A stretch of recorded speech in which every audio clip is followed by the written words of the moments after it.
Eu sou Ângela Coelho da Fonseca, sou CEO da Jogê e sou uma mulher como cada uma de vocês, e hoje estou aqui recebendo as minhas convidadas maravilhosas. A Juliana é da área de saúde, a Isa, que é uma neurocientista, e a minha querida Cíntia, que é uma mulher dedicada ao varejo. E aqui nós temos hoje uma conversa das boas. Por quê? Porque duas delas estiveram comigo ano passado, então a gente vai ver o que aconteceu nesse tratamento do câncer de mama nesses 12 meses. E eu fiz questão este ano de trazer para a conversa mulheres que não foram diagnosticadas com câncer de mama. Porque, segundo as estatísticas, só pelo fato de você, eu e cada uma de nós nascermos mulheres, nós temos 12,5% de chances de ser diagnosticada com câncer de mama. Veja, óbvio que se eu for sedentária, esse percentual aumenta, se eu for fumante, mas só de eu respirar e ser mulher, eu já tenho 12,5% de chance de em algum momento ser diagnosticada. Então é muito importante que nessa discussão a gente traga também as mulheres que não foram diagnosticadas e que, se Deus quiser, nem serão diagnosticadas, mas para a gente entender como é esse olhar e como cada uma de nós pode mudar a narrativa das mulheres que estão à nossa volta para que a gente tenha um mundo mais justo e mais gentil. Então eu queria primeiro agradecer muito por vocês estarem aqui. Eu vou contar um segredo, a Cíntia pediu para eu não começar por ela. Já contei, tá contado. Então eu queria primeiro agradecer muito, Isa, de você estar aqui comigo novamente. E queria que você contasse para cada uma das nossas espectadoras, das nossas ouvintes, o que mudou nestes 12 meses de tratamento. Eu sei que você tem novidades incríveis. Obrigada pelo convite, é um prazer estar aqui com vocês. Gostei muito da ideia de trazer mulheres que não tiveram esse diagnóstico, porque Outubro Rosa é uma época do ano que também nunca tinha me chamado a atenção, e eu sempre pergunto isso, assim, para você que nunca teve um diagnóstico, nunca entrou nesse universo do câncer, como é que é essa época do ano? Então acho que vai ser um papo muito legal, tô animadíssima. Nesse último ano, eu vim para cá e antes de chegar, eu estava vendo um vídeo que eu gravei hoje sobre propósito. E eu acho que eu posso resumir para você que nesse último ano eu de fato encontrei um propósito, assim, para perseguir, sabe? Uhum. Então, do ponto de vista assim, do meu tratamento, eu estou finalizando, eu estou no último ano. Então, agora em outubro, inclusive, eu faço a última injeção de Zoladex, eu faço bloqueio hormonal.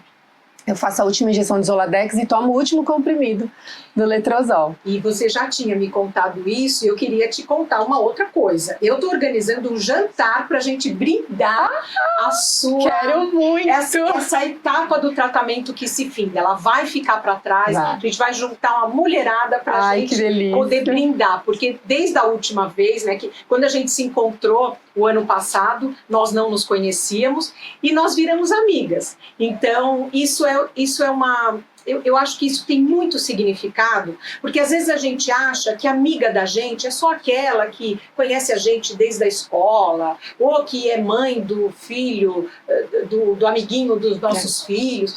E a gente vê que, na verdade, essa é uma jornada de afeto, essa é uma jornada de amor. E a gente se reencontrou, porque eu não acho que foi um encontro, eu acho que foi um reencontro, que estava escrito lá, sei lá, em algum lugar desses que a gente não sabe. E eu fiquei muito feliz, e acho que isso é muito lindo de você poder contar para as pessoas que nos ouvem, porque a gente ainda carrega muito de que o diagnóstico do câncer de mama, ele é como se fosse uma coisa definitiva, como se fosse uma sentença. E a gente sabe que a medicina avança e que nada melhor do que o diagnóstico precoce para que a gente tenha uma jornada diferente. Mas, por exemplo, no seu caso, o diagnóstico ele foi relativamente precoce, ele não foi exatamente precoce. Então você poderia contar um pouquinho para as pessoas como foi esse diagnóstico para a gente entender a significância desses primeiros 5 anos? Com certeza. Eu tenho 2 filhos, a Maria Flor e o Benjamin. Eu estava amamentando o meu segundo filho, isso foi em 2020, eu tinha 33 anos, nenhum caso de câncer de mama na minha família, nunca tinha parado para pensar no câncer de mama como uma possibilidade. Eu tinha perdido o meu avô paterno e o meu pai em decorrência de câncer. Então, a visão que eu tinha do câncer era uma visão que realmente não tinha uma saída. E Isa, desculpe, queria te fazer uma pergunta. Há uma máxima que corre às vezes por aí dizendo, não, quando você está amamentando você não vai ter câncer. Então isso não é uma verdade absoluta. Não é uma verdade, não é uma verdade. Existem alguns estudos mostrando isso, mas já são estudos um pouco mais antigos, parece, aí eu vou ter que falar aqui que eu não sou a especialista nesse assunto, mas parece que você precisa ter uma idade mais jovem e mais tempo de amamentação. Então esses estudos foram feitos com mulheres que já tinham mais de 4 filhos, antes dos 25 anos.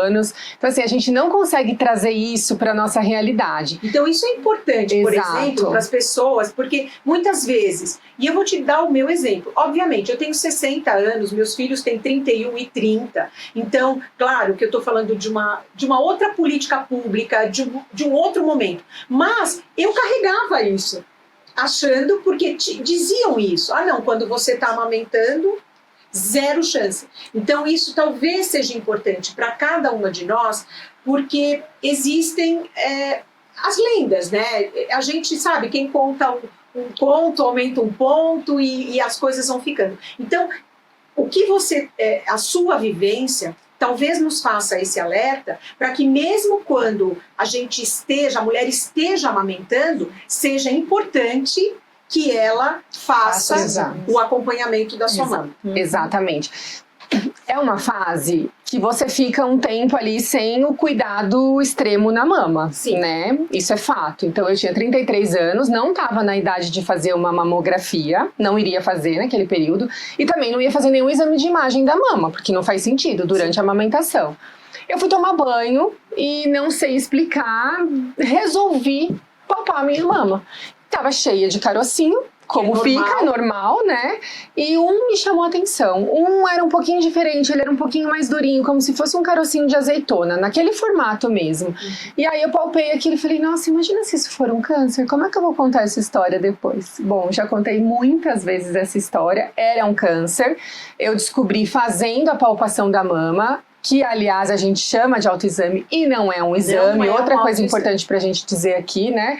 Não é um autoexame porque não substitui nenhum outro exame, não substitui um exame de um médico especialista, né? Mas é importante pro conhecimento da mama. Então quando você faz isso constantemente, você conhece a sua mama e qualquer alteração você busca ajuda. Então eu não estava na época nem na idade de fazer uma mamografia, que é o exame mais importante para esse diagnóstico bem precoce, mas eu senti esse carocinho porque eu percebi uma diferença na minha mama que me chamou a atenção.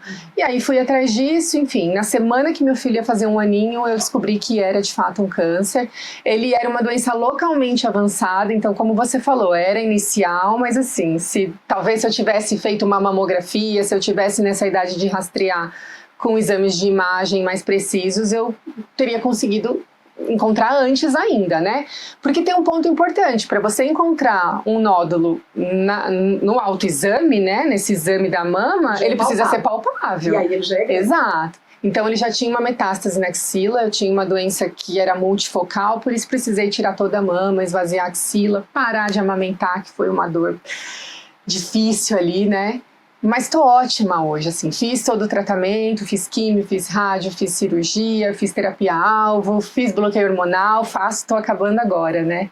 E agora você entra numa outra fase. Outra fase, agora eu faço mais 5 anos de uma nova medicação, né? Nesse 1 ano que se passou, entre a nossa primeira conversa e a conversa de hoje, o que mudou? Você sabe que eu fiquei procurando por muito tempo encontrar um propósito. E eu, nossa, fiz muita terapia, me conheci muito e eu fiquei perseguindo algo que eu pudesse ter na minha cabeça assim para seguir. para que aquilo tivesse fazendo sentido. Porque eu sempre fui uma pessoa muito curiosa, sempre trabalhei e sempre fui pesquisadora. Eu amava dar aula, eu amava fazer pesquisa, e o meu diagnóstico veio exatamente no momento em que eu tinha acabado, né, pedido demissão da faculdade, que eu dava aula na faculdade de medicina, e começado um pós-doutorado, voltado para pesquisa. E aí veio pandemia, veio câncer, veio tudo junto. E eu não consegui voltar, porque a minha filha teve um estresse pós-traumático, ela era muito pequenininha, e foi muito difícil lidar com isso, assim, foram anos de terapia, a gente se reconectando, eu precisei parar, eu precisei dessa pausa. E o pós-câncer já é um momento em que a gente não se reconhece mais, né? E essa questão profissional bateu muito fundo, assim, em mim, porque ao mesmo tempo que eu tinha certeza de que eu estava fazendo a escolha certa de ficar com os meus filhos, porque aquilo era bom para eles e para mim, eu me sentia muito vazia na questão profissional. Então eu precisava fazer alguma coisa que me desse a possibilidade de estar com eles, porque isso para mim é o mais importante, mas que eu também pudesse me reconhecer como importante fazendo uma coisa que eu gosto e que seja bom para outras pessoas. E aí eu comecei a falar mais ainda de neurociência nas redes sociais. E agora, pouquíssimo tempo, inclusive eu nem falei isso abertamente para todo mundo, mas eu estou lançando o meu curso de neurociência. Neurociência da vida, né, do dia a dia, porque eu realmente acredito no poder dessa informação, saber como é que a gente funciona, para entender o que a gente está sentindo, para entender para onde a gente vai, como é que a gente vai traçar o nosso próprio caminho, porque é só nosso. E isso é uma coisa que te equilibra melhor. Muito, muito mais. E eu estava falando ontem, eu estava fazendo uma aula do curso, estava tarde, eu estava muito cansada, mas eu estava estranhamente muito, muito feliz. Cansada e muito feliz. E aí eu parei e pensei assim, acho que encontrei meu propósito mesmo. Isso é felicidade, né? É. Isso é felicidade. Exato, eu acho que é o sagrado, né? Você encontrar que realmente é uma coisa difícil, assim como amamentar, né? É difícil, mas você não quer parar de fazer aquilo, porque você encontrou um propósito naquilo. Aí eu acho que eu encontrei. Ai, maravilhosa! Que linda. Adoro! Isso é maravilhoso. Cíntia, um ano se passou do nosso último encontro. No nosso último encontro, você estava começando a químio, você estava no início da jornada. Nesses 12 meses, o que mudou? Tudo. Bom, em primeiro lugar, obrigado pelo convite, né? Eu acho que esse convite, sentar nesse sofá, para mim está sendo mais do que especial, porque realmente é isso. Na nossa primeiro bate-papo, eu estava vivendo a doença, né? E hoje, com a graça de Deus, eu sento aqui dizendo, as pessoas falam, não pode dizer que está curada, mas eu me sinto curada, né? Independente de eu ter entrado em remissão, independente de eu ter iniciado o meu processo de bloqueador hormonal, para mim eu estou curada, né? É uma coisa que ficou lá atrás, mas que me trouxe um aprendizado muito grande, né? Passei também, estava no processo da quimioterapia, depois concluí com rádio, fiz a cirurgia e tudo deu certo, né? E agora entrei em remissão. E tô assim imensamente feliz porque a gente tinha combinado isso, né? No nosso bate-papo, você tinha me dito, no próximo ano nós vamos conversar e você vai estar curada. E realmente isso aconteceu. Então assim, eu tô bem emocionada de estar aqui, tô bem emocionada, porque assim, nossa, meu Deus, eu acho que não tem, a gente não consegue nem descrever, né? Por ter passado por todo esse processo aí, por toda essa jornada que não é fácil. Né, eu falo que realmente quando as pessoas dizem você se torna outra pessoa após o câncer, eu me tornei outra pessoa. Você acha que essa mudança ela acontece porque a gente fica de alguma forma mais próxima da finitude? Eu acredito que sim. Eu acredito que sim. Eu acho que a gente, quando você... não que o câncer seja uma sentença, apesar que na minha família... não existia nenhum caso, né, de mama, mas do lado tanto paterno quanto materno eu tenho várias pessoas, né, que tiveram câncer e não foi um final feliz. Então na minha descoberta, assim, eu confesso que no primeiro momento, a hora que eu peguei, né, o resultado do exame, se abriu um buraco ali, né, até porque eu vivo numa família onde as pessoas, a maioria se foi pelo câncer. Então bateu sim um medo em mim, um desespero, mas eu falei não, né? Eu acho que eu vou determinar minha cura e eu vou fazer tudo o que eu tiver que fazer para me curar, né? Então eu fui em busca disso até mentalmente, claro que com a ajuda de terapia, porque eu acho que sozinha é muito difícil passar por essa jornada. Eu sei que tem mulheres que passam, né, que não tem aí, às vezes, a instrução, até o meio para isso, mas é muito difícil passar por essa jornada sozinha. Mesmo com o apoio da família que eu tive, um apoio incrível, não tenho nem o que falar da minha família, assim, meu marido, minhas filhas, minhas irmãs estiveram comigo em todo esse processo, sempre me apoiando, então isso também fez toda a diferença. Você acha que há alguma coisa nessa jornada que às vezes, por alguma razão, você não se sinta, a mulher possa não se sentir tão confortável de compartilhar com a própria família? Porque é um momento de extrema vulnerabilidade. Mas a gente não deixa de ser zeladora, porque historicamente, ainda que eu não concorde com isso, mas historicamente, nós fomos criadas para cuidar, né? E nesse contexto, a gente acaba sendo pouco cuidada, né? E eu passei por uma situação e eu me pegava às vezes dizendo, eu tinha algumas fragilidades, mas não compartilhava para não fragilizar o meu filho, a minha filha. Então achava que era melhor conversar com uma amiga ou falar com um médico. Isso acontece? Sim, aconteceu comigo, né? No primeiro momento, por eu ser uma mulher forte, eu sempre fui forte, decidida, corri atrás sempre do que eu quis. No primeiro momento, assim, eu guardava muito para mim, né? E até foi na terapia que eu consegui me abrir em relação a isso, porque eu me achava assim, não, eu sou a Mulher Maravilha, eu vou dar conta de tudo, e a gente não dá. E foi na terapia que eu fui descobrindo que eu precisava, né, compartilhar com a minha família e deixar, e a minha terapeuta falava muito isso, se deixe ser cuidada. E daí foi quando eu me abri e entendi isso, que eu precisava ser cuidada, que eu queria, né? Estar. E eu amei, amei, agora eu quero isso pra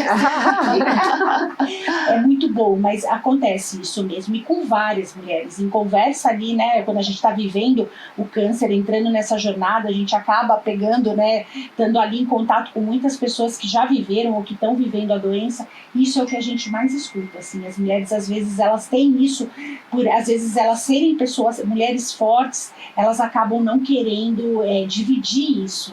E aconteceu isso comigo.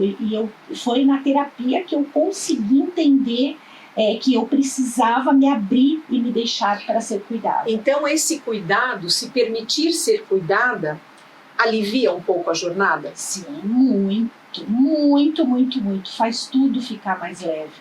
Tudo ficar mais leve. Depois que eu passei a entender isso, e daí você acaba tendo o apoio da família e acaba conseguindo se deixar ser cuidada, meu Deus, fica tudo mais leve. Você sabe que tem até uma questão da neurociência explicando isso, e eu falei disso algumas vezes há pouco tempo, assim. É muito difícil a gente se sentir nesse papel, estar nesse papel de ser cuidada, mas isso é uma questão do cérebro mesmo, a gente desenvolve isso, é como se permitir ser cuidada colocasse a gente num lugar de vulnerabilidade, e eu sentia muito isso também, mas eu não sabia que tinha nome, sabe? Normalmente a gente olha com um viés da negatividade muito mais as pessoas que se vão, porque muita gente se vai, muita gente não sabe lidar com aquela nossa dor, do que as pessoas que estão perto. E muitas vezes não é que a gente não está sendo ajudada, é que a gente não está conseguindo observar as pessoas que estão ajudando, porque cada um ajuda do jeito que pode, né? Do jeito que sabe ajudar. E também tem essa questão da gente bloquear um pouco isso, porque coloca a gente num lugar de vulnerabilidade. Então, quando você fala assim, se permita ser cuidada, é tão importante isso, mas a gente precisa fazer isso conscientemente, não é? Muitas vezes, assim, falar, será que não tem ninguém cuidando? Porque ou eu não estou percebendo como as pessoas estão cuidando, né? E é super importante se colocar mesmo nesse lugar, se deixar, porque você se sente amado, sim, respeitado, importante. Ou não é do jeito que você gostaria que fizessem, ou no tempo que a pessoa pode fazer isso, né? Exato. Isa, você acha que pensando a partir da neurociência, né, do que é palpável, às vezes eu fico com a sensação de que como nos colocam tantas capas, são capas e capas, né, heróicas, que quando a gente abre essa porta e permite ser cuidada, ou até se permite perceber o cuidado, como você falou, a gente se sente de uma maneira quase se sabotando, vulnerável. É como se eu tivesse... Você acha que isso mora num lugar que a pessoa talvez se sinta menos importante, menos forte, menos com controle da sua vida cada vez que ela se abre para o abraço? Eu acho que só no início, sabe? Porque é como eu falei, eu tive essa experiência, inclusive pessoalmente eu posso falar disso. Olha que interessante, eu tive vergonha de falar que eu estava com câncer. Não era medo, eu pensava assim, o que vão pensar? Assim, nossa, que nova, o que você fez para acontecer isso? Eu me senti nesse lugar. E aí, depois quando eu consegui falar, eu não queria que ninguém sentisse pena de mim, mas é porque eu sentia que se alguém sentisse pena de mim, talvez eu aceitasse isso, me colocando nesse lugar vulnerável, assim, será que eu mereço essa pena? Será que é porque eu estou muito doente mesmo? E a gente tem esse viés, que é, como eu falei, esse viés da negatividade, porque é uma proteção do cérebro, prestar atenção nas coisas ruins para que você não sofra. Só que isso durante um tempo é saudável, né? Para te proteger. Depois isso não traz mais sofrimento? Exato, depois de um tempo traz muito mais sofrimento. É antagônico, né? Exato, então no início, enquanto você tá naquele momento de trauma, talvez sim, você precisa se colocar numa caixinha e falar o que eu tenho que fazer agora, entendeu? Porque é tudo novo. Exato, tudo é muito perigoso, se cuida, fica assim, você sozinha, não, sabe? Porque assim você consegue traçar os seus caminhos, mas depois isso vira um ciclo vicioso. É horrível você estar num lugar onde você não se sente cuidada. É ruim você passar por uma caminhada dessa, que é no escuro, sem sentir que ninguém tá pegando a sua mão. E aí vem a importância de ter amigo, de poder falar sobre isso. Mas isso também é um treino. É você começar. E aí quando você sente que você é cuidada, é tão gostoso você sentir que você é amada. Um cobertorzinho quentinho, exatamente. Assim, né? Bom, Ju, e agora eu queria entender de você. Você é uma profissional da saúde, você é uma mulher experiente, uma mulher que se dedicou ao cuidado de outras mulheres, e você não foi diagnosticada com câncer de mama, nem com nenhuma outra patologia, e se Deus quiser isso não vai acontecer, mas eu queria justamente entender como é para você, que você não está no espectro, você não tem o diagnóstico, você é uma outsider dessa conversa, né? Dessa vivência, mas não dessa conversa, eu me expressei mal, é desta vivência. Como é para você? Você se preocupa com isso? Esse é um assunto que chega na sua vida, que não chega? Como que você entende, como que você ouve o depoimento da Cíntia, falando, né, de todas as dificuldades da jornada, do medo, e ouvindo a Isa, que hoje já está numa outra etapa desta jornada, né? Ela vai iniciar agora a sua reta final. Como é para você isso? Olha, a gente tem um ponto aqui. Se eu tivesse participado desse bate-papo há 3 semanas atrás, eu ia ter uma visão. Mas há 3 semanas atrás eu fiz alguns exames desse ano e eu não fui diagnosticada ainda, mas tinha feito em janeiro meus exames, em janeiro agora desse ano, faz 10 meses, e não tinha aparecido nada, eu nunca tive nenhum nódulo.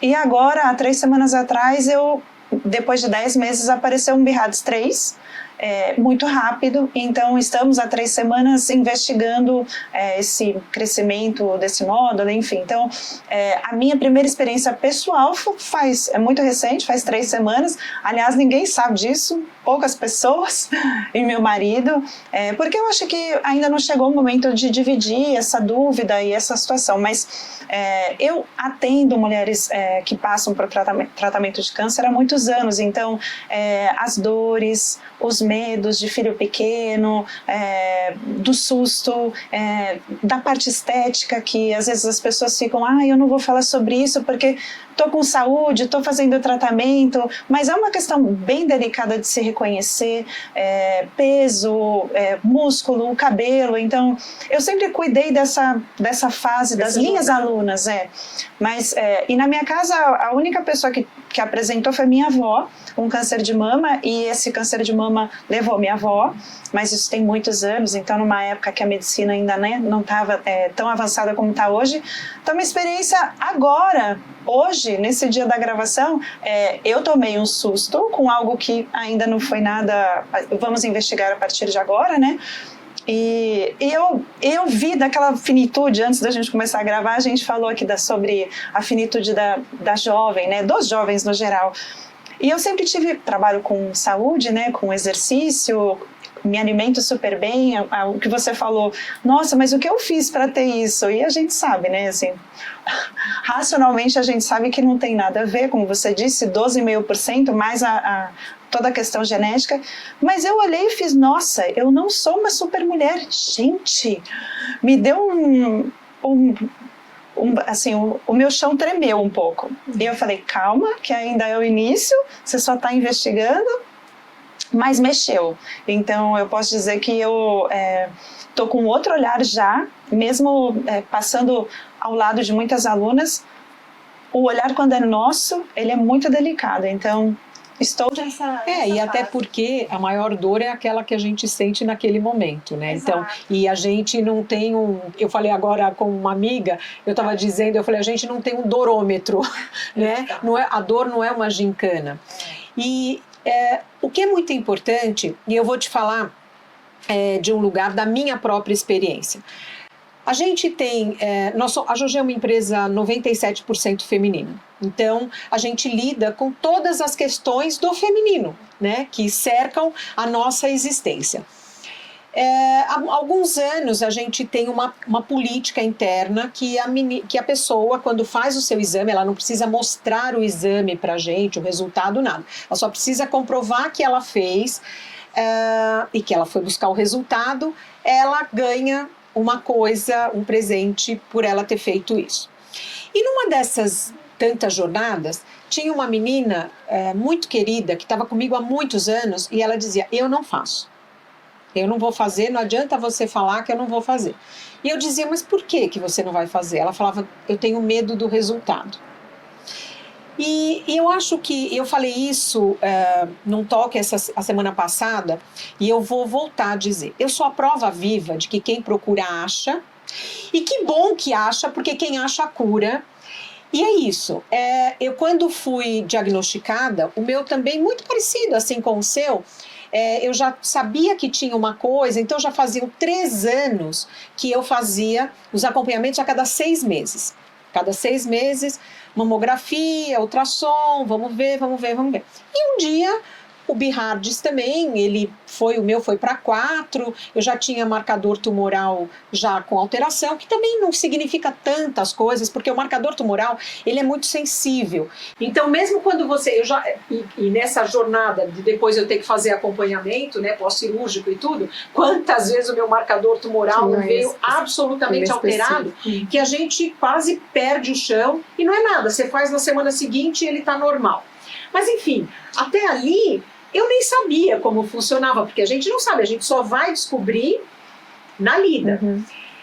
E bom, fiz cirurgia, tirei 60% da mama, e aí fui fazer 28 sessões de rádio, e a partir dali disseram, olha, agora a sua chance ela é de 30% de voltar, de espelhar, né, de ir para outra mama, mas é isso, a cada 6 meses faz o acompanhamento e tudo. Então, como o meu era um carcinoma in situ, ele não demandou quimioterapia. Então, eu fui lá, operei, tirei 60% da mama, da parte, mais porque o patologista fica, né, no ato cirúrgico e vai tirando e vai laminando, e é o patologista que vai dizer a hora que tem que parar de tirar. E no meu caso, o mamilo precisou ser muito limpo, assim, ele precisou ser laminado várias vezes, então ficou uma coisa muito fininha que se eu espirrar, acho que aquele negócio abre. E aí, nesse período, eu fui entendendo que as pessoas que eu classifico são as pequenas violências dos bons. Por que são dos bons? Porque são das pessoas que estão à nossa volta. São violências que pequenas violências que as pessoas cometem, não porque elas querem o nosso mal, não é isso, mas é porque elas são presas, elas estão aprisionadas em narrativas prontas para encerrar o assunto daquilo que elas não sabem lidar. E a gente falou disso o ano passado. Eu fico feliz porque isso era um assunto que eu não via sendo falado, e agora eu vejo ele falado, ele está falado a cada... Eu fico ali no scroll do Instagram, a cada 10 posts de Outubro Rosa, hoje em dia 3, 4 falam dessas violências, mas não se falavam tanto. E eu tenho um caderninho, que tem 10 anos, eu fui anotando quais eram essas pequenas violências. Então, para você que está agora, nesse momento, que não sabe o que é ainda, que está no momento da investigação, acho que a primeira coisa que eu, como mulher, posso te dizer é isso. Confie no seu médico, porque sempre vem alguém de fora dar um diagnóstico para a gente, né? Isso é terrível, gente. Não façam isso, por favor, não façam isso. Querendo contar um caso que na rua, que a vizinha, que a tia, que a irmã, cada uma de nós somos um universo. Ainda que nós fôssemos diagnosticadas todas no mesmo dia, com o mesmo tipo de tumor, cada uma de nós teria um prognóstico, cada uma de nós teria uma jornada, cada uma de nós passaria por aquilo de uma forma. Então, a melhor coisa, quando você recebe um diagnóstico, ainda que ele seja inconclusivo neste momento, e que bom, é inconclusivo, você está nesse momento de busca, confie no seu médico. Nada que a gente fale vai ter colagem com o que você está passando. Essa angústia, ela é legítima, e no meu caso, eu falo muito de um lugar de muito conforto. Quem me curou foi a Isa. O ano passado, porque como o meu carcinoma ele era in situ, então tinha uma discussão que era assim, então não é câncer, você não fez químio, então não é câncer, tudo bem, eu não quero ter câncer, que bom, que bom, eu não quero, não, mas aí você vai tirar 60% da mama, mas aí você vai ter que voltar aqui a cada 6 meses para eu te virar do avesso, olha, e são as coisas mais simples, uma bobagem. Eu perdi num segundo tratamento para mama, eu fui obrigada a passar por um tratamento que eu perdi completamente a cartilagem dos ombros. Perdi, eu não tinha mais nenhum movimento. E eu tinha que fazer uma ressonância e tinha uma máquina nova que você enfiava assim o braço para você não ter que entrar no tubo. E eu não tenho nenhum problema de entrar no tubo, não sei por que inventaram aquilo. Quando eu cheguei lá, você tem que preencher aquela ficha. E aí eu coloquei, você já fez rádio, coloquei, preenchi. Vem o médico e fala assim, você não pode fazer este exame. Eu falei, não posso? Eu só acordei tão cedo. Marquei, vim aqui, o que aconteceu? Pensei, a máquina quebrou. Não, você já teve câncer e esta máquina que enfia o braço não pode ser para quem teve um câncer. Eu falei, gente, vocês precisam resolver. Ou eu tive, ou eu não tive. Eu não sei, acho que eu vou fazer uma coisa em praça pública, vou fazer aqui porque alguém precisa decidir. A questão não é ter ou não ter. A questão era um carcinoma? Era. Ele era in situ? Era. Eu fiz duas biópsias porque eu tinha supervascularização e eles achavam que ele podia ter ido para um outro lugar. Eu tive que fazer 2 biópsias no intervalo de 10 dias. Vai para o laboratório americano para poder ver. Bom, então, espera um pouquinho, não era câncer, mas aí eu não posso mais, eu tenho que tomar tamoxifeno, porque então, peraí, alguém precisa... A questão é que as pessoas querem rótulos. E as pessoas encaram, muitas pessoas, Ju, vão encarar não só o câncer, mas qualquer outra patologia como se fosse uma gincana. Como se a gente fosse elencar quem está pior e quem está melhor. E se a gente sabe que existe um movimento na sociedade para querer colocar a gente dentro de caixinhas, dizendo se isso é assim ou isso é assado, eu acho que a maior potência, o maior ato de resistência que a gente possa ter é se ouvir. E é sair desse espectro perverso que quer dizer o que você tem, como você tem, o que você pode sentir. E quando eu contei e foi mesmo, eu fui literalmente curada, porque isso era uma confusão. E aí foi no dia que a gente estava gravando, e a Isa falou para mim, ela me falou algumas coisas, e foi ali que eu entendi que, cara, pensa o que você quiser. Pensa o que você quiser. Eu sei o que eu carrego até hoje, né? Eu carrego as marcas da radioterapia, eu tenho necroses gordurosas, então a casa do ferreiro para mim virou espeto de pau, porque eu faço sutiã e quase não posso usar, quase nenhum, eu não consigo usar, porque dói mesmo, dói. E aí eu fico pensando que nessa guerra que os que me cercavam tiveram, né, para querer elencar e querer colocar um rótulo dizendo eu não fui cuidada. Isso é um fato. E tudo o que eu passei sozinha. Sozinha no sentido assim, tive o meu marido que foi maravilhoso. E a gente sabe que 80% das mulheres, quase 80% são largadas por seus companheiros no primeiro ano de tratamento. Então a gente sabe, eu jamais diria, porque eu acho que isso também é uma violência, eu jamais diria, isso é um privilégio, porque se eu achar que eu ter o meu marido do meu lado é um privilégio, aquela que não pôde ter essa oportunidade, ela é o quê? Ela é desprivilegiada? Não, eu acho que isso, ele fez por mim o que eu faria por ele. Então eu acho que eu nem colocaria no lugar de privilégio, eu acho que e tampouco da obrigação, também não colocaria, eu acho que é a vida, quando você escolhe segurar a mão de alguém para fazer uma jornada chamada casamento, seja ele formal ou informal, o nome que quiserem dar, eu acho que é isso que a gente espera. A gente espera que aquele que a gente ame, que nos ame também o suficiente, apesar dele. Então, o que eu quero dizer para você? Como você, muitas mulheres estão nesse momento agora, abrindo seus exames, olhando, porque outubro é um mês que ele acaba, né, reacendendo essa chama da procura, da busca, e muitas vão olhar e vão achar um BIHARDS com um número diferente, ou já vão achar alguma outra inscrição ali na sua mamografia. E o que a gente, como mulher, pode fazer uma pelas outras, né? Umas pelas outras, o que a gente de melhor pode fazer é estender a mão. E o melhor que a gente pode fazer é dizer, eu estou aqui.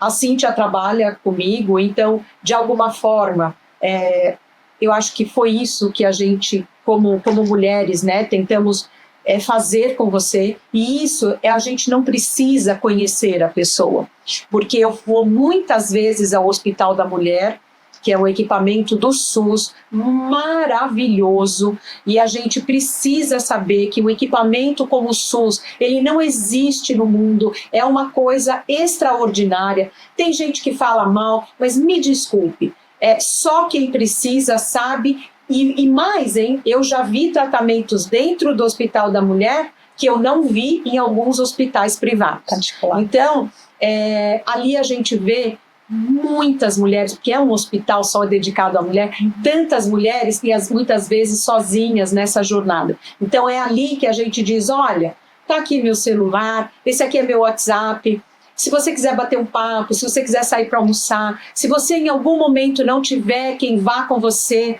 na químio, eu posso, é só você me avisar 1, 2 dias antes para eu me organizar, eu desmarco o que eu tenho para fazer e eu vou com você. Acho que isso é o que melhor a gente pode fazer uma pela outra.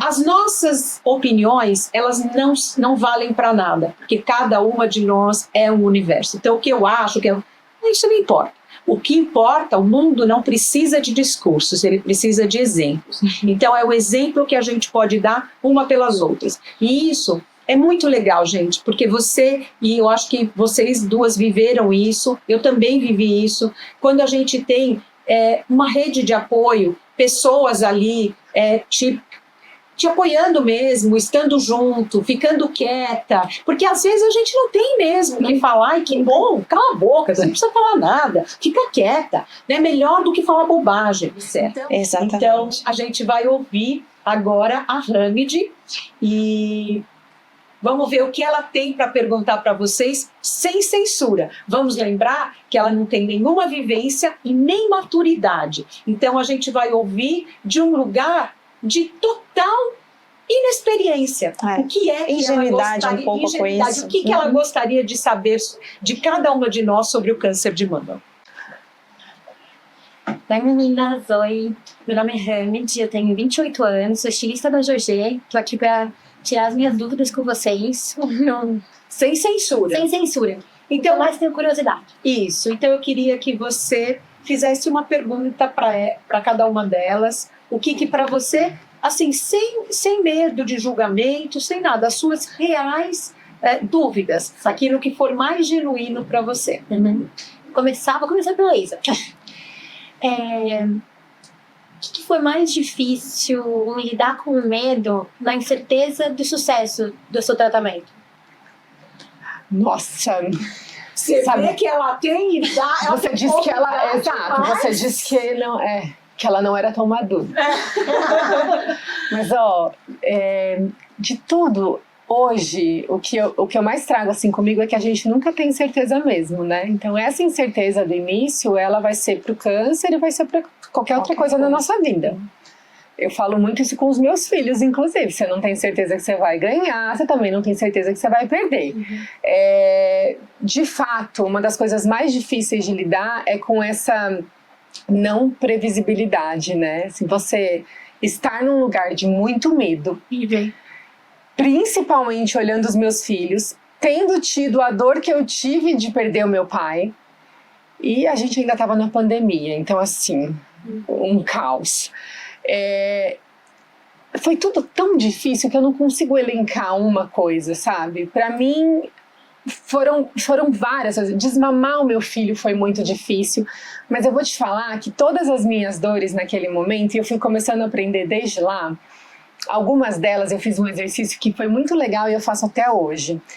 Eu não vou saber te responder o que foi mais difícil. Eu vou trocar aqui a minha resposta por o que eu fiz para tentar contornar o que eu não tinha controle de tudo que foi muito difícil. Então, algumas dores eu não sabia como eu ia lidar naquele momento. Como era tudo muito novo e eu estava com muito medo de tudo, eu pensava assim, eu fiz um diário, e eu pensava assim, essa dor eu não vou conseguir lidar com ela agora, mas eu sei, isso eu fiz com a amamentação, eu sei que eu vou precisar voltar nela em algum momento. E aí era como se eu estivesse fazendo assim, essa era a sensação, ai, essa dor eu não consigo agora, fica aqui que depois eu volto em você. A dor de ter parado a amamentação literalmente da noite pro dia, porque eu dei o último mamar, tomei o remédio e depois não pude dar mais o mamar, eu fiz exatamente assim. E isso foi me ensinando a fazer o mesmo com as outras dores que eu não podia lidar naquele momento. Então eu escrevia, eu gravava, eu falava, e tudo isso foi me dando mais e mais força, sabe? Mas foi tudo tão difícil que eu não consigo elencar assim para você essa falta de previsão sobre o que vai acontecer, e também estar frente a frente com uma possibilidade da finitude te faz ver a vida de uma forma muito diferente, que eu, na verdade, eu não consigo nem colocar muito em palavras.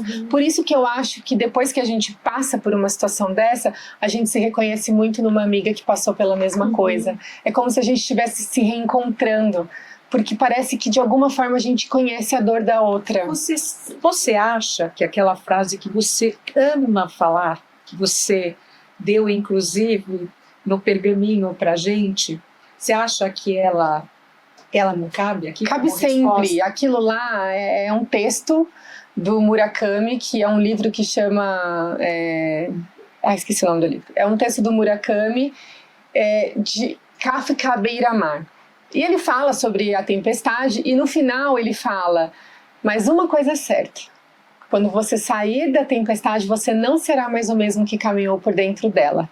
E essa é a essência da tempestade. Ela cabe para muita coisa. Gostei, profundo. Profundo. Realmente, eu não consigo imaginar realmente, de tantas dificuldades, se eu passasse por uma situação dessa, seria possível elencar uma, realmente. Então, por isso a minha pergunta. Pode perguntar para quem agora? Bom, então eu vou perguntar pra Ju, aproveitando aqui o gancho, né, do que ela tinha falado, de que você não é a mesma pessoa depois. Sobrou alguém da pessoa que você era antes? Você é 100% nova? Ainda assim, para mim, como só foi um susto por enquanto, né? Eu aprendo tanto com as mulheres, eu convivo com muitas mulheres há 23 anos, só com mulheres, então eu tô sempre muito aberta para o novo, sabe? Para escutar, e tô sempre muito aberta também para viver a vida intensamente. Eu sou ariana também, ariana com leão, então assim, eu quero viver tudo ao mesmo tempo. Então a hora que eu vi que a finitude me deu um olá, uma piscadinha. falou, oi? Então, sinaliza, né, para você que a vida... Eu já vivo intensamente, eu falei assim, eu tenho que rever mesmo algumas coisas, eu tenho que rever cada minuto que eu vou arrastando, então faz pouco tempo e só foi um susto, eu tô revendo isso, assim, esses momentos de lazer para eu estar um pouco mais inteira, porque vocês jovens veem, a gente pegou isso no meio do caminho, né, a internet, de fato a internet está consumindo os nossos pequenos momentos que a gente tinha um lazer, um ócio, sabe, antes a gente passava, eu adoro jogar baralho, carta, gosto de ficar conversando, jogar stop com amigas. Lembra do stop? Coisas que você não faz mais. A hora que você não tem nada para fazer, você tuf no celular. Aliás, poucos momentos você não faz nada. Então, e essa otimização de hora, que é muito de característica de quem trabalha bastante e gosta de trabalhar, a gente quer otimizar para produzir, e o ócio é muito importante, então acho que só fez eu rever um pouquinho disso, mas eu não posso falar de um lugar muito profundo, porque ainda estou...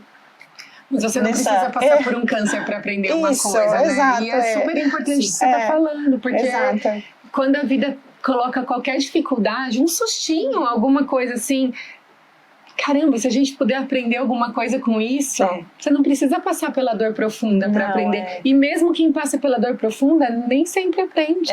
Não é todo mundo que muda.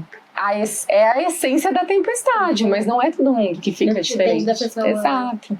É isso. E agora a minha última pergunta para Cíntia é que você comentou que demorou para você voltar a se olhar no espelho e querer sentir, né, se olhar e se enxergar no espelho como você era antes. Você sentiu culpa de sentir vaidade de novo? Então, na verdade, o olhar no espelho tem mais do que a ver com a vaidade. Né? Eu acho que a minha fala muito é de olhar para mim, eu olhava para minha aparência, claro que tem a vaidade também, não tem como. Né? Somos mulheres, a mulher ela é vaidosa, mas era muito mais profundo. A hora que eu me via careca, que eu me via, né, com um outro formato de corpo, eu olhava para mim e eu não me reconhecia. Eu acho que eu via o sinal da doença dentro de mim, eu falava, putz, eu realmente estou com a doença, eu realmente estou com câncer. Então eu acho que esse olhar no espelho teve mais a ver realmente com o fato de eu me enxergar doente do que tanto com a vaidade. É um lembrete, né? Sim, é um lembrete, Então, por isso que eu preferia não me enxergar daquela forma, né? E isso é engraçado que, conversando com várias mulheres me relataram a mesma coisa. Né? Se eu, no processo do câncer, eu tirei o espelho do meu quarto, eu tirei porque eu não queria me ver, E é o que eu repito de novo, tem a vaidade? Claro que a gente tem, sem dúvida nenhuma, mas eu me enxergava aí doente, né? Uma aparência de doente. Parece que a doença se confirmava em mim. E não era isso que eu queria, até porque ninguém quer passar por um câncer, ou qualquer doença que seja, mas o câncer realmente é o que a gente está falando aqui. Ninguém quer passar por um câncer, né? Então, o espelho, ele contradiz comigo, né? Por isso que eu procurava não me olhar. Nossa, deve ser muito difícil. Muito, muito difícil. E para a gente finalizar, se a Hamid fosse a filha de vocês, numa única frase, qual seria o conselho para ela? de vida? Posso começar? Eu tenho uma filha de 19 anos, então me vem no coração falar isso para você. Aprende a lidar com dores com mais facilidade do que só quando a gente vê na casa de alguém, ou na família de alguém, ou em alguma notícia. Porque é bom a gente saber como lidar com alguém que está passando por alguma dificuldade, para que você saiba melhor o que falar. Nem sempre vai ser tão assertivo, porque isso eu estou aprendendo coisas aqui com vocês, mas a jovem precisa acolher, porque não é só o câncer que pode chegar na vida de vocês de alguma maneira, né, em alguém que vocês conhecem ou em vocês mesmas, mas outras coisas que a maturidade traz. E se viesse antes, para saber dar um colo para alguém, só sendo um colo, ia ser maravilhoso. Então, é isso. Obrigada. Eu tô pensando, porque seriam tantos, né? Eu sou mãe e a Maria Flor vai fazer 10 anos agora. Então, obviamente que eu fico sempre bem angustiada com a questão dela ser mulher e ter um caso de câncer de mama na família, tão próximo. Então, obviamente que eu vou te falar, vá ao médico e faça seus exames de rastreio sempre.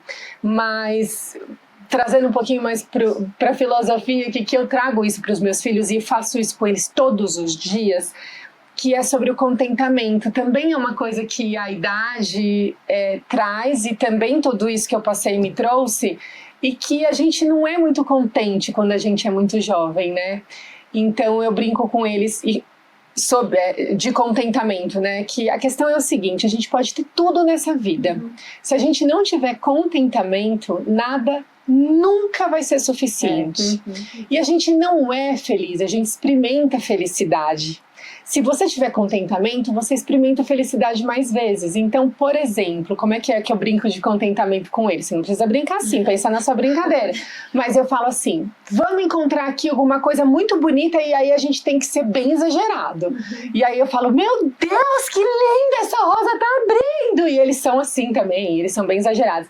E aí a gente ficou um tempo olhando uma coisa bonita e experimentando uma alegria que talvez, se a gente não tivesse parando para prestar atenção, a gente ia deixar passar. Porque a alegria, o contentamento mora nessas pequenas coisinhas assim. Aprender a contemplar. Exato. É isso, sabe? Tira um tempinho para você, contempla as coisas bonitas, porque você vai experimentar felicidade por mais tempo. Obrigada, Isa. Ai, que delícia, adorei. Já vou fazer esse exercício com as minhas. É verdade que eu brinco com isso. A gente brinca, por exemplo, assim, como eles podem comer só um chocolate, né? Os dois têm colesterol super alto, então a gente eles ficam assim, mãe, isso aqui tem muito colesterol? Que tem, porque toma remédio, enfim, é um problema. E aí, como pode comer um chocolate, esses dias eu peguei os dois fazendo assim, bem, a Maria falou, vamos aproveitar? Aí os dois sentaram no sofá, eu percebi que eu tô no caminho certo, quase que eu chorei. Eles fizeram assim, ó, ficaram os dois fechando o olho e aproveitando o chocolate. Era sobre contentamento. E eu, que coisa linda! Quase que eu dei mais um pedaço de chocolate.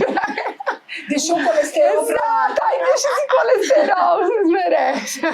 Eu vou reafirmar ali o que a Ju falou, porque é uma coisa que eu converso muito com as minhas filhas, né? Depois do câncer, de realmente aprender a lidar com a dor.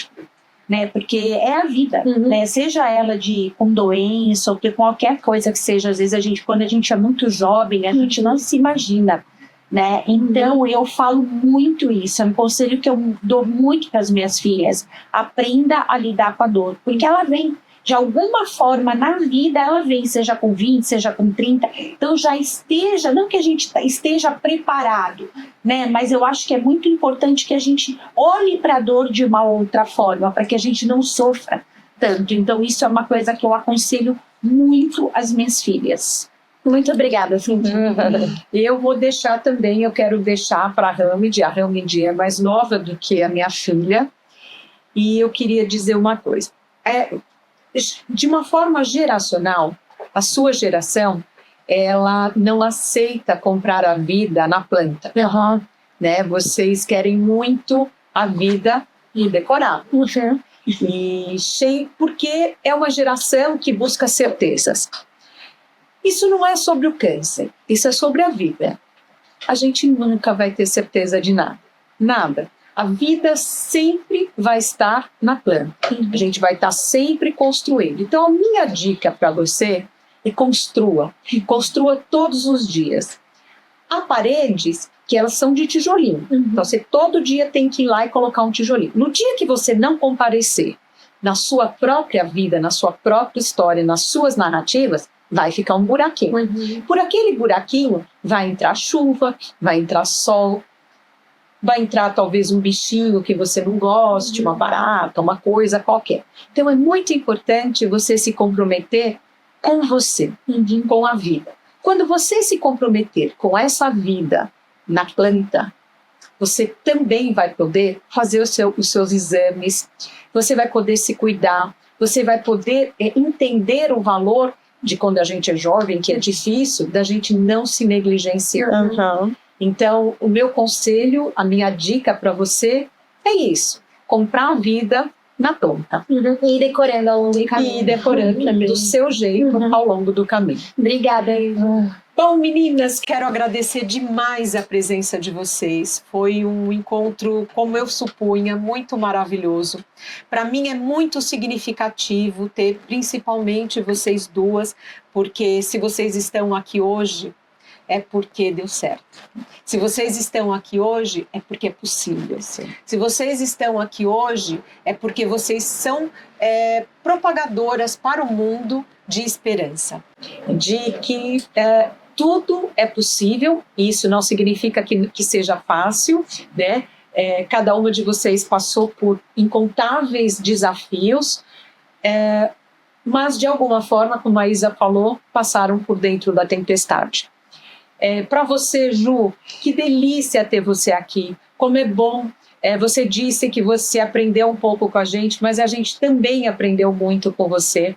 Nós aprendemos muito umas com as outras. A gente não precisa de um diagnóstico, nem de câncer, nem de doença nenhuma, para que a gente se fortaleça como mulher, para que a gente compreenda o valor disso que está aqui. Aqui somos várias gerações. E isso é muito potente. Isso, no dia que a gente, como mulher, entender o valor dessas mãos que se estendem, a gente vai ter tornado o mundo um tiquinho melhor, mais gentil, com mais equidade, porque é um fato, eu não tenho propriedade para trazer esses números oficiais, mas a gente sabe que há uma diferença, há um hiato entre a mulher sendo tratada dentro das urgências, né, que os exames pedem, o tratamento, cirurgia, radioquímio, e a mulher que muitas vezes tem que postergar porque ela está no sistema, às vezes num lugar mais longínquo, fora dos grandes centros, então a químio dela vai começar tardiamente, o diagnóstico vai ser mais tardio. Então o que a gente busca é isso. E hoje, o que eu peço aqui para vocês é que vocês conheçam o Instituto Proteia. O Instituto Proteia é um instituto muito necessário porque ele custeia o tratamento de mulheres carentes dentro do SUS. Então, com isso, elas não precisam ficar esperando meses pela mamografia, pelo início do tratamento. Então, toda doação que vocês puderem fazer para o Proteia, se você pode, a partir de R$35, veja que ali, quando você entra eu convido todo mundo a entrar no Instagram do Instituto Proteia, ali tem um link na bio que você pode acessar, ali você vai ver o quanto custa cada etapa do tratamento, quanto custa uma sessão de químio, quanto custa uma sessão de rádio, quanto custa uma mamografia. E aí a gente sabe que nem sempre é possível fazer uma doação duradoura, mas quando a gente doa e quando a gente pensa em doação, qualquer valor ele é extraordinário. Então, se a pessoa não pode doar 30, 50, ela pode doar 10, não importa, porque neste exato momento que nós estamos conversando, que nós estamos aqui, mulheres estão sendo diagnosticadas, só que com um dedo na balança. As que tiverem acesso ao plano de saúde serão tratadas mais rapidamente. Aquelas que não têm acesso terão o seu tratamento postergado em alguns meses, e quando a gente tem uma patologia dessa, o tempo conta, ele vem, né, ele conta de uma maneira atroz. Então eu convido vocês a conhecerem o Instituto Proteia, que é maravilhoso, e eu agradeço muito a participação de vocês, e eu faço um compromisso que nós estaremos aqui novamente, todas juntas, o ano que vem. Muito obrigada por vocês terem participado.